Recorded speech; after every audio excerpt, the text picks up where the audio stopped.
Assalamualaikum warahmatullahi wabarakatuh.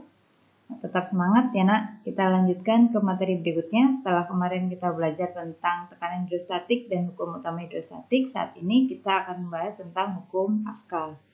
Apa itu hukum Pascal? Siapa yang menemukan? Ini di gambar sudah ada foto dari penemu hukum Pascal, yaitu Blaise Pascal. Jadi hukum Pascal ini pertama kali ditemukan oleh Blaise Pascal, yaitu seorang ilmuwan asal Perancis yang hidup pada tahun 1623 sampai 1662. Nah, bagaimana ceritanya sehingga bisa menemukan hukum ini gitu ya. Jadi pada saat itu dibuatlah satu alat, ini namanya alat penyemprot Pascal.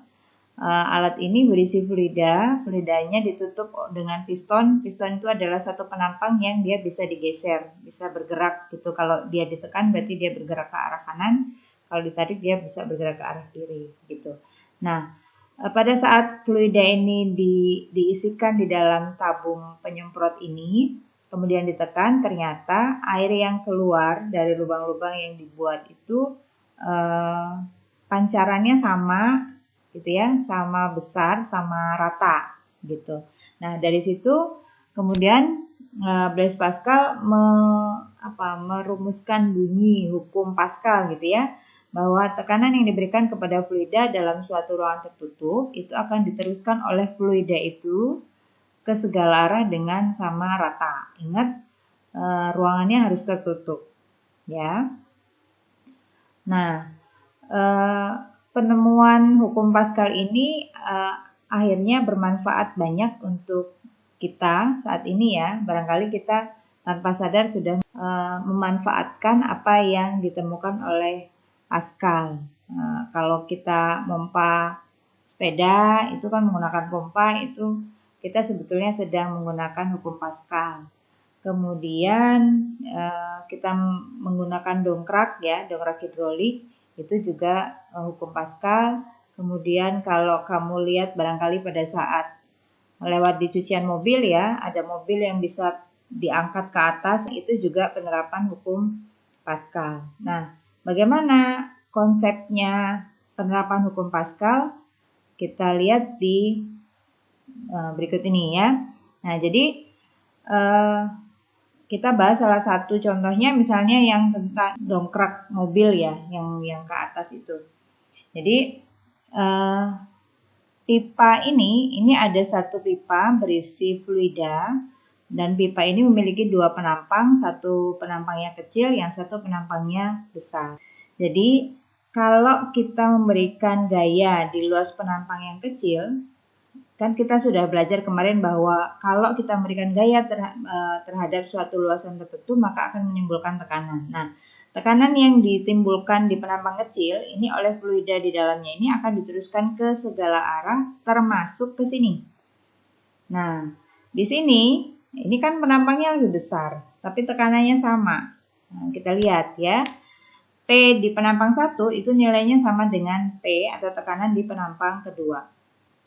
Tekanan di penampang 1 yang lebih kecil itu nilainya adalah F1 per A1, dan tekanan di penampang kedua itu nilainya adalah F2 per A2. Nah, sekarang kita lihat di ruas kiri F1 per A1 itu hasilnya akan sama dengan di ruas kanan yang hasilnya F2 per A2.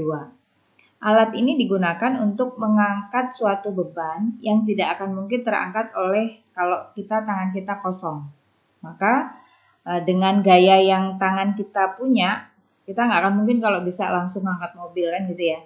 Jadi diperlukan alat bantu. Gaya yang dikeluarkan tangan kita itu mampu kalau hanya untuk menekan penampang di luas yang kecil ini. Nah, yang sebelah kanan ini penampangnya dibuat besar dengan tujuan apa? Supaya gaya angkat yang dihasilkan di penampang kedua itu juga nilainya besar karena di sini luas penampangnya besar.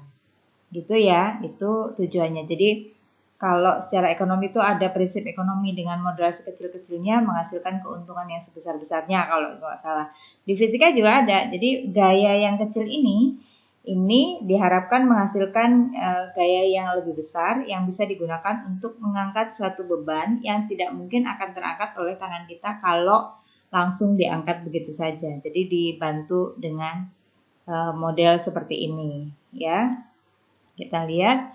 Nah, kalau yang seperti ini, kalau di fisikanya soal-soal, kalau untuk soal ya biasanya ragamnya yang ditanya kalau enggak gaya yang keduanya, ya gaya pertamanya, kalau enggak luas penampang 1 atau penampang 2. Ya seputaran ini hanya diputar-putar saja. Kira-kira itu yang sering ditanyakan dalam hukum Pascal. Nah, ini keterangannya. Ini gaya pada piston 1, penampang 1 ya. Terus ini F2 itu gaya yang dihasilkan oleh penampang 2, A1 luas 1, A2-nya luas penampang atau piston 2. Ini matematikanya. Kalau mau dibuat matematika seperti ini, tapi ceritanya adalah seperti yang tadi. Kita memberikan gaya kecil di luas penampang kecil, karena tekanannya sama berdasarkan hukum Pascal, akhirnya di penampang kedua ini yang penampangnya lebih besar, dia akan menghasilkan gaya yang besar. Nah, gaya yang besar inilah yang dimanfaatkan oleh kita sebagai manusia untuk memudahkan pekerjaan kita gitu. Nah, beberapa contoh alat yang menggunakan konsep hukum Pascal ini ya, kalau ini adalah nyuci mobil. Nah, ini piston besarnya dan di dalamnya ini ada kontrol untuk memberikan gaya di luas penampang yang kecil gitu. Jadi tangan kita nggak langsung ngangkat mobil seberat ini kan, tapi mengoperasikan tangan kita di penampang yang lebih kecil. Jadi ini bisa naik kan gitu. Ini gaya masuk yang ditekan oleh kita di luas penampang yang kecil, kemudian oleh fluidanya diteruskan ke penampang yang lebih besar sehingga bisa digunakan untuk mengangkat si mobil ini. Itu ya. Kemudian contoh lain ada dongkrak hidrolik. Ini kalau di alat mobil itu biasanya ada dongkrak untuk kalau kita mau ganti ban ya. Kalau ini langsung banyak copot kan nggak mungkin. Jadi harus dinaikkan dulu posisi menggantung, baru bannya bisa copot supaya bisa kita ganti lagi.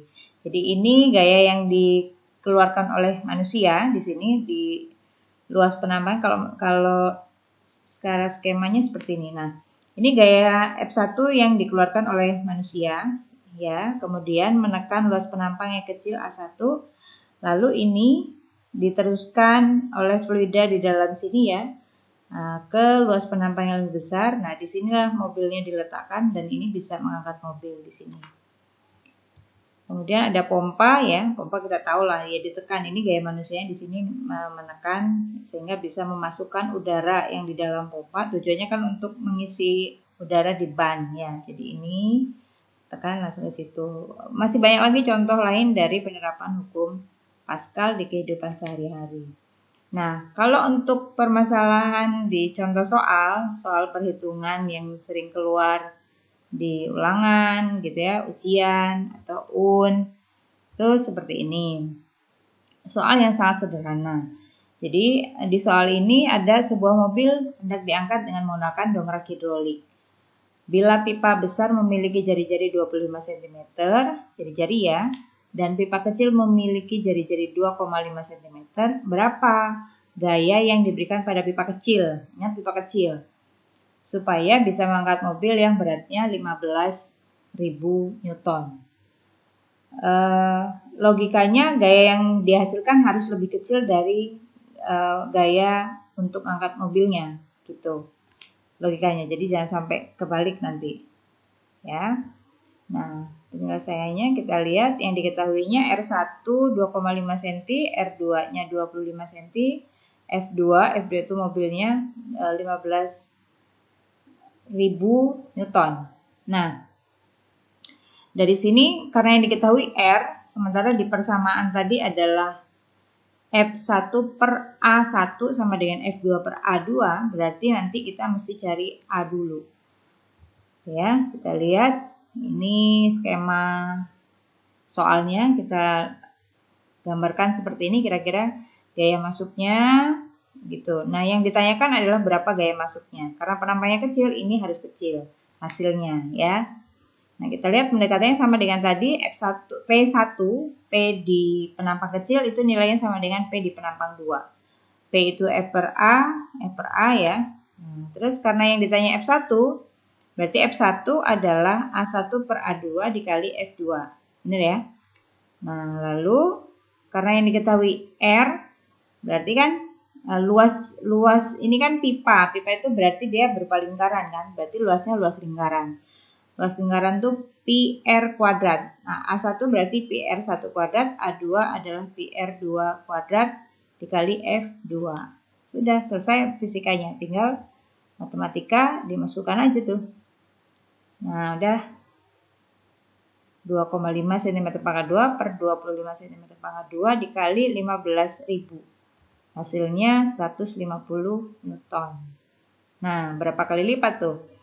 Modal gayanya 150 Newton menghasilkan gaya keluaran 15.000 Newton. Berarti 100 kali lipat yang dihasilkan, modalnya hanya 150 Newton. Gitu ya. Jadi dengan gaya yang kecil yang dikeluarkan itu bisa menghasilkan gaya besar sebesar 15.000 Newton. Nah, manfaat inilah yang diambil oleh kita sebagai manusia dengan membuat alat-alat semacam yang tadi, dongkrak hidrolik, pompa hidrolik, rem hidrolik, dan seterusnya. Oke ya, sampai sini mudah-mudahan bisa dipahami, bisa bermanfaat. Silahkan cari contoh soal yang lain, nanti kita bahas di grup kalau memang ada yang ditanyakan. Ya, Assalamualaikum.